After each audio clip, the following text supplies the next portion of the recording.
Water, y'all gonna have to drink out there. Y'all need to take a turn at the trough. Feel free to just get on up. We're fine with that. All right, so coming to the stage next, we have the man, the myth, ladies and gentlemen, Andrew Nielsen.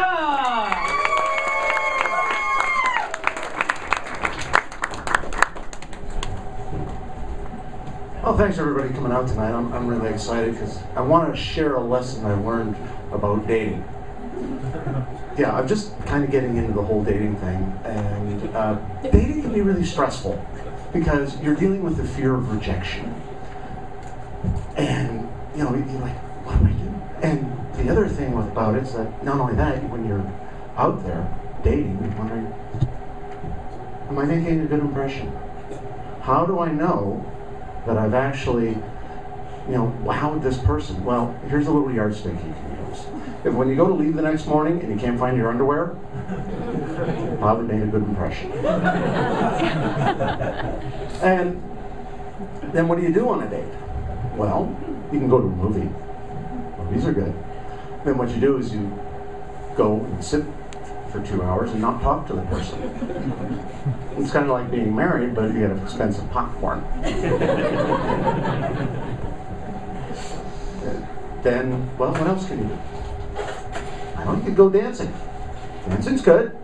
I like to dance, although that adds a whole new level of stress because it's really easy to get on a dance floor and look like an idiot. So, and that's when I realized that, you know, dancing's got a lot in common with sex. You can practice all you want on your own, but to get any good at it, you're going to have a partner. Don't ask me how I know that. Of course, I'll never look at line dancing quite the same way again. I have had some successful dates. I did date this one.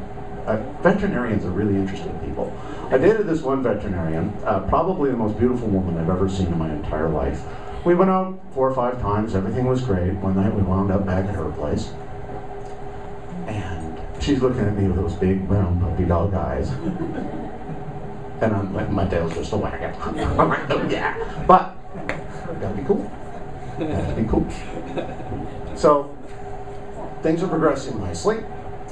And a while later, come up for air. And here's the bane about being a comedian. You want to crack a joke.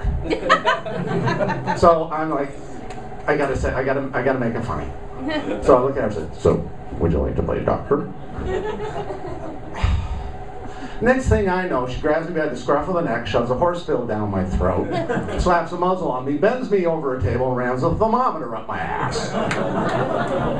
No, that part was great. Then she looked at me and she said, I'm going to fix you right up. Listen, when you're bent over a veterinarian's table and the word fixed comes up, that's time to go. I mean, I'm out of there, I'm yelping all the way home. Oh, it was horrible. So then I was squeaky toy in my dog bed for about 3 hours before I finally settled down. Then another hour and a half of licking myself before I finally fell asleep. And that's not a common skill amongst men, ladies, because if it were, you'd be buying your own drinks tonight. Which is a natural segue into my next topic, which is pets. I have parrots. I have 4 parrots at home. Oh. And caring for these animals is quite a commitment. They're labor intensive, they take a lot of time, they take a lot of money, they're noisy, they're messy, and they are prone to neurotic behaviors. Which explains exactly why I stayed with my ex-wife so long. But it's all good, because my ploy worked. Is what it is. I kept opening the living room window, and one day out she flew, and I haven't seen her since. Although I'm still trying to figure out how she got to Utah with all the furniture between her toes. But that leaves me with a house. And a dear friend of mine who's here tonight, she suggested to me that I paint the inside of my house to make it mine. So I ran with that advice all the way down to the Ace Hardware and went to the Benjamin Moore paint section. And you would not believe the amount of colors that are available. I mean, they ran out of actual color names. They're naming them after food items. So I'm going through this, just all these colors, and I find one that I thought would look really great in my bedroom. So I'm going to look at it. Caramel latte. I mean, how upper crust is that? Yeah, it's a caramel latte, and I'm going to do that in the master bedroom.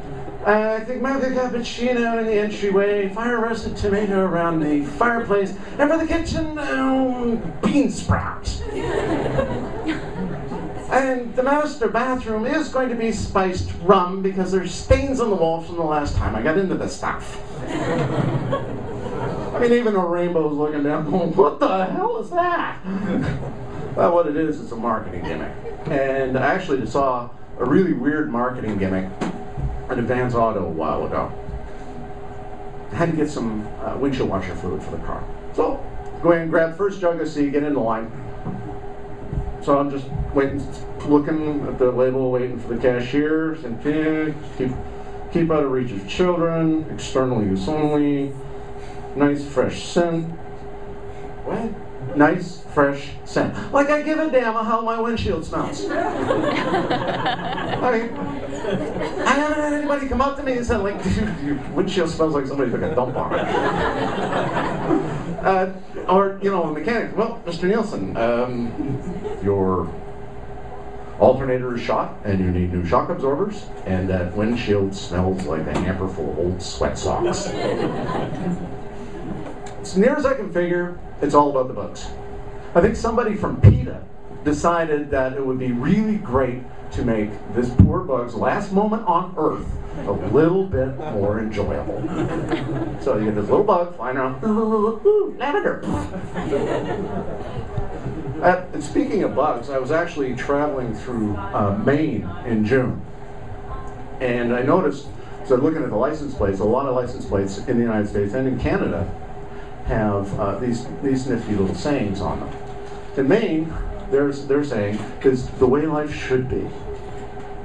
Huh. Well, when I was going through Maine, all I saw were trees, ugly-ass state troopers, and bugs the size of my fist as they spread themselves over my windshield. The way life should be. Well, I didn't see the Hawaiian tropic girls looking for someone to rub lotion on them. The way life should be. I see free pizza and beer. The way life should be. No big screens with sports scores on them. Yeah. So, all I was seeing at this point in time was just nothing but bugs layered on my windshield. So I had to pull over to, and I'm scraping about 3 inches of bugs off the windshield, and yeah, they smell fresh. And I'm thinking, yeah, the way life should be. No, it's like, dude, don't forget the off. And about 10 years ago, since I'm picking on slogans, I moved to Arkansas. And no, I didn't meet the Clintons. Although, I can't be 100% sure, but I think I saw Hillary get pulled over for a breathalyzer. Don't quote me on that. Anyways, the slogan for Arkansas is the natural state. Well, I think it should be the y'all hold my beer and watch this state. I mean, that's the last words you're going to hear out of a redneck anyway. And of course, I have to pick on the other place that I live, was New Brunswick, Canada. That's where I'm from. And as I cross the border, I'm going into Canada, I'm looking at the license plates, and they have this sign says, or the slogan says, B, uppercase, B-E-B, ... in this place. Okay. You know, I guess they tried to come off with something deep and meaningful, but wound up sounding like a bunch of stoners. I personally, I think they come up with that one on Joint Committee, if you know what I mean. So, my idea is, you know, it should be New Brunswick. Dude! ... It's almost legal here. Thank you very much, ladies and gentlemen. It's been awesome.